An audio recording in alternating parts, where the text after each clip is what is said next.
اپنے دیرینہ دوست امریکہ سے تعلقات میں سرد مہری کے بعد بھارتی حکمرانوں نے اب اپنی روایتی منافقانہ پالیسی کے تحت چین کی خوش آمدید شروع کر دی ہے اور اچانک 17 سال کی خاموشی کے بعد تائیوان کو چین کا حصہ تسلیم کرنے کی تصدیق کی ہے۔ یہ اعلان سرحدی مذاکرات کے 24ویں دور کے دوران سامنے آیا ہے، جہاں بھارتی قومی سلامتی کے مشیر اجیت ڈوول نے چینی وزیر خارجہ وانگ یی کی میزبانی کی ہے۔ بیجنگ کی طرف سے جاری کردہ ایک بیان میں کہا گیا ہے کہ بھارت کے وزیر خارجہ ایس جے شنکر نے وانگ کو بتا دیا ہے کہ بھارت تائیوان کو چین کا حصہ سمجھتا ہے اور تعاون پر مبنی تعلقات کا خواہاں ہے۔ تجزیہ کاروں کا کہنا ہے کہ تائیوان کے بارے میں چین کے ساتھ اپنی ہمدردی اور تعاون کی خواہش کسی اصول یا دیرپا پالیسی کا حصہ نہیں ہے، بلکہ بھارت اس اقدام سے واشنگٹن پر دباؤ ڈالنا چاہتا ہے، جہاں صدر ٹرمپ نے روس سے تیل خریدنے کے معاملے پر بھارت پر اضافی 25% ٹیرف لگا کر مجموعی ٹیرف 50% کر دیا تھا، اور بڑھتی ہوئی کشیدگی کے تناظر میں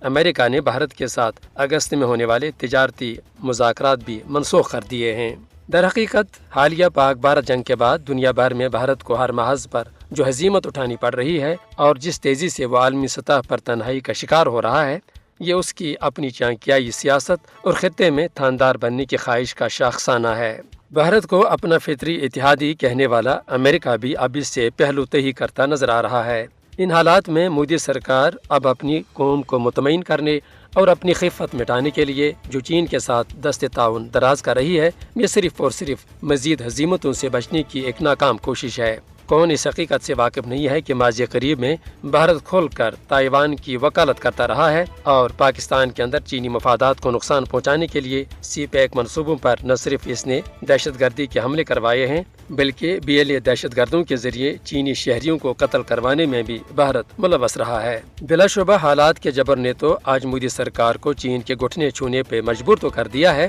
لیکن خطے میں چین کے ساتھ بھارت کی مخاصمت والی پالیسی کبھی عملاً ختم نہ ہوگی۔